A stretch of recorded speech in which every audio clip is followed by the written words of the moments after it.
Welcome to another episode of Know Jax, the local weekly show where we focus on the fun side of Jacksonville. I'm Joe Talentino. I can't believe the weather we're having. It's not what I expect from the month of February. Recently, I found out that there's a special food truck rally in Hemming Park celebrating just that. 365 days of summer in Jacksonville with food trucks, music, and craft beer. That's coming up on the 25th of February. This is Florida, so 365 days of summer it is. Now personally, I'm loving it. It's perfect bike riding weather. Now in today's show, we're going to start with something great, paella. Today I'm at Tres Leche in Avondale, and I'm gonna go try out their paella. I hear it's awesome.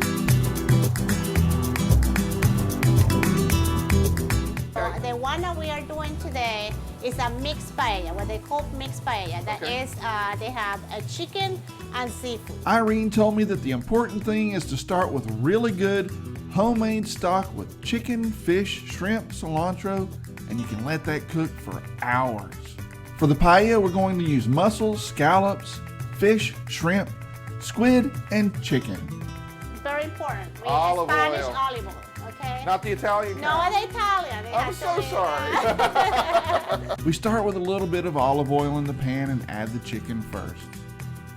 Then we add the peppers to the pan. Green beans. When the vegetables get a little bit of color, we remove them. Okay, Irene adds more fish to the pan, and then it's time to add the scallops. what I'm going to do is I'm going to get them out in a little bit, okay? Okay. Now is the time for us to do the sofrito. That's basically peppers added to the chicken. You have to have a lot of patience to make paella. You have to watch the pan and not burn anything, and that's tough for me.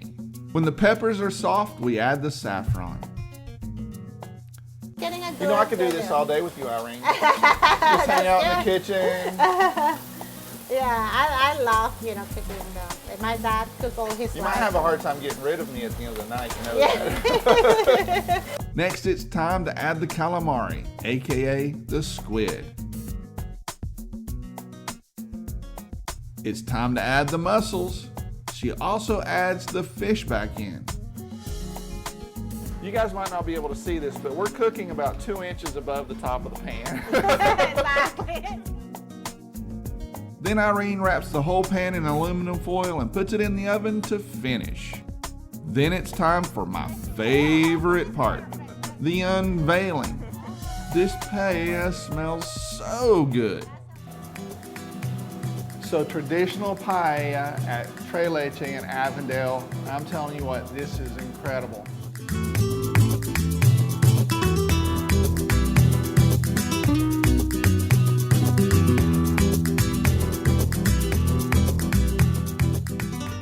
We started this little quadruplex building. It was built in 1921 and in Springfield. A very tiny little bakery setting, only a couple tables. And we're very proud that we could start in such a small space and be able to grow.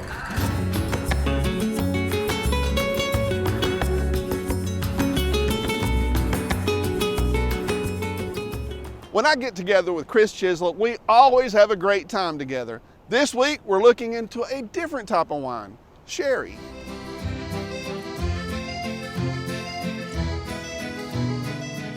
I'm here hanging out with my buddy Chris Chislett, the wine guy, and today we're gonna try something a little bit different, right? A little bit different for us for wine, because we've never actually done a sherry. No, a sherry was something my grandma always Exactly, drank. mine too. Every So morning. Our grandmothers were soused Yeah, on sherry. and my grandma lived to be 200 years old, So so it's a preservative it is as well. preserves you, it like pickles you essentially. I actually have never had sherry. Like I don't drink. I thought it was something you like cook. I don't with either. old people. People don't. Right. I mean, honestly, people don't. Like, Okay. I'm not going to say it's pointless doing this episode because this is an amazing, amazing wine. I say that a lot, but It is an yeah, I really do. I wouldn't be having it on the show if I didn't think it was amazing. But yeah, people really don't drink sherry. You know, same thing with the port episode sort that of we cooking. did. Yeah.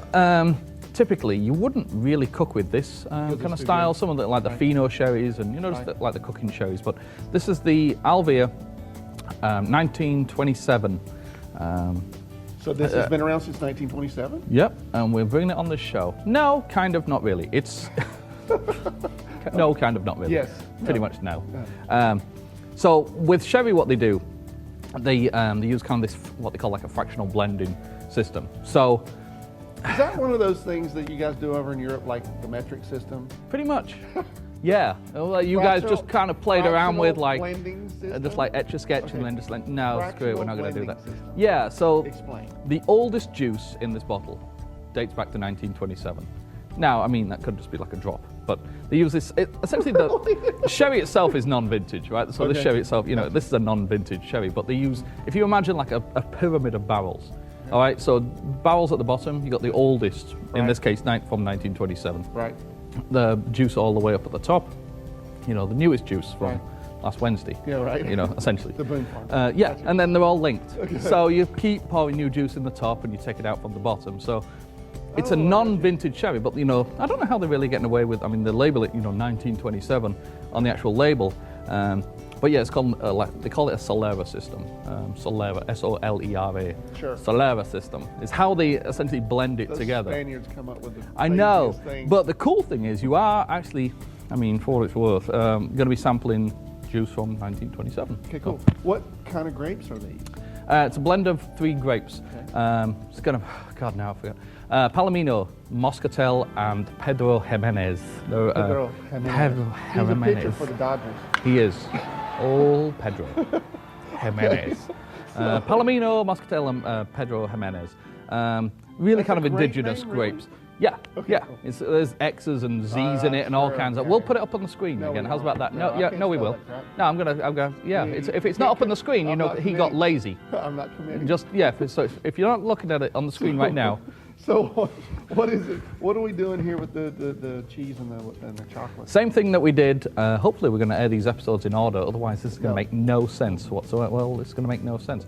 The same thing that we did with our port tasting. Okay. So So we're going to do this with the sherry. What do you call it? Comparative and Compare and contrast. Contrast, So compare and contrast. We have blue cheese. So we have a salty Right. Stilton blue cheese, and then we have a sweet dark chocolate. Right. So we've got the. the only kind of chocolate there is. I mean, have a sip of the wine first, and we'll go from there. It's the color is brown. I mean, Really brown. It's brown. I mean, It's juice from 1927, love. I mean, It's what old- do you it's want? old juice. What do you want? I thought it would be closer to dark red or something. Right. That's brown. Well, That's if you like think a about raisin right the there. older that you age, you know, these kind of like red wines, they get, yeah, you keep doing it. They're just, you know, you age red wine, it's going to go brown. If you had a Cabernet for this long, it's going to be brown. That's super sweet. It is, Yeah. right? It is sweet. Yeah. The reason behind this tasting, And I'm supposed to eat the cheese and then. yeah, so let's do the same thing. Let's have a little bit of the cheese and then, I mean, literally wine right in on your top mouth, yeah, straight at the same time. The idea is that the equal parts, you know, combined are going to be, you know, better. Make you make that noise. So that's it. I right? never would have thought that. Right? I mean, I know he's not just saying this, but this is, because I actually tried it before we went on camera just to be sure. That's Oh. really weird and good. Right? It is. Yeah. I So never. it's like the Stilton, you might not be a big Stilton kind fan. of salty. Sherry, Yeah. you might not be a big sherry fan, but But the those two, two, yeah. yeah, seriously, right? Yeah, It does, very good. it does make sense. So I'm gonna try the chocolate. Yeah, try the same thing with the chocolate. It's going to work. It's personally not as good of a pairing. No, because that contrast is what Yeah, makes it. like cool. really, it really works. Again, I mean, this, So this you know, is sweet on sweet. yeah. So, you know, it should work. It's nice and straightforward, and the easiest pairing you can do, you know, sweet on sweet. So that'd be a comparative. The contrast, we've got the contrast of the salt and the sweet. This will be comparative. too. Yeah, but not as, you know, Not as eureka unusual, moment, no. euphoric pairing as That's the. got a lot of alcohol in it too, right? Yeah, 16%, I believe, not yeah. quite as much. With sherry, they actually add brandy, so they Okay. you know, top it up with a little bit of brandy, you know, boost up the alcohol. But yeah, very That's why interesting Grandma stuff. was always happy. Exactly. She woke up, she got drunk as quickly as possible, and then So if you want had to deal with you all day. drink some sherry, man. See you guys on the next Wine Guys segment. Jacksonville is a great city to live in. There's so much in our nearby area to explore. Last week I took you to Jekyll Island, Georgia. This week we're visiting a really cool place in Tampa.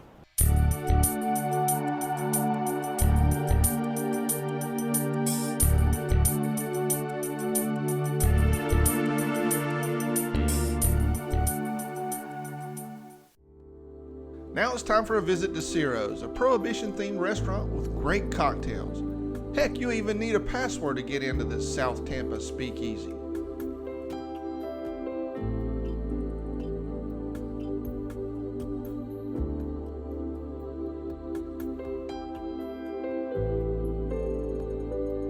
So welcome to Ciro's, guys. The first thing that we're going to do today is a Martinez. It's a classic cocktail, dates back to the 1870s. Okay. It's sort of the precursor to the martini, Okay. as we know it in modern day. It's made with Old Tom gin, which is a sweeter version of London Dry. It's a little drier than Geneva, so Okay. it's been referred to as the missing link as far as The gin is missing concerned. link. I like that. So Cool. first thing we're going to do is an 1.5 ounce of Old Tom gin. So tell me, while you're making this, tell me a little bit about the inspiration for Ciro's. When Ciro's first opened, it was supposed to be a return to classic cocktail techniques, kind of the return of the care and the finesse that it takes to build a proper cocktail, and a place that felt very nostalgic in doing so, and we want it to be a place where that felt otherworldly, sort of. It takes you back in Kind of time. sexy here too. It's cozy and dark with private hideaways. To gain entrance into our private dining room, the pool, Great Expectations by Charles Dickens.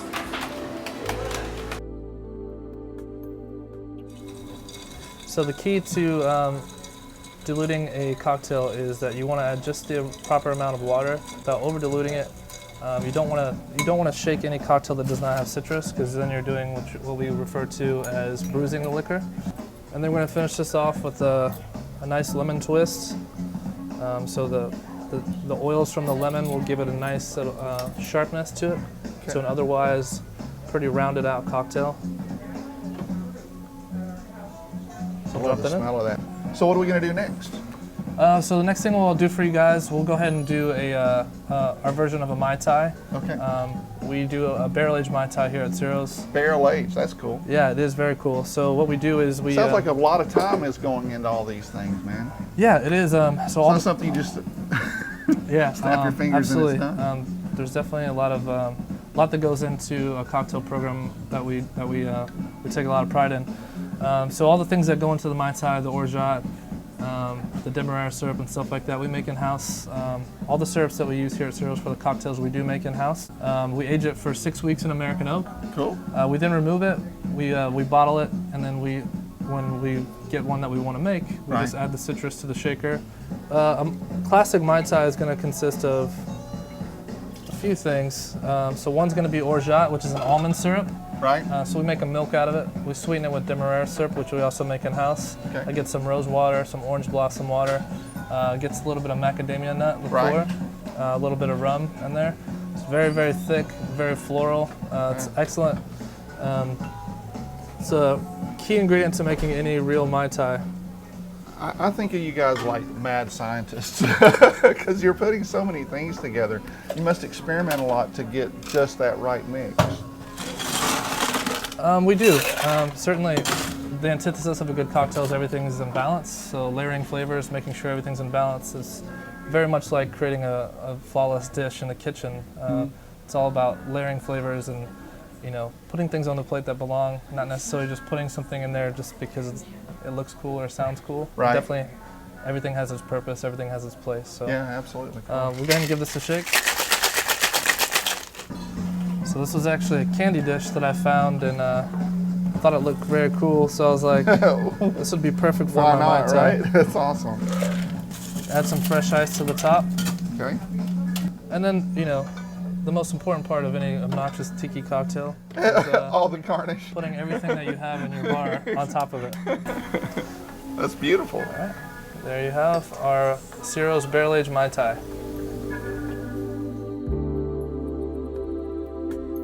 I have great plans for more travel stories in 2017. Now, I'm not able to travel as much as I'd like to, but I still consider myself a really lucky guy. After all, I have the best job in Jacksonville. Every week, I get to go to new restaurants and places, and I always make new friends. I'm sure 2017 even has more adventures in store. That's it for this week's episode. I'll be back next week with a brand new show, but before then, I'll see you on the internet.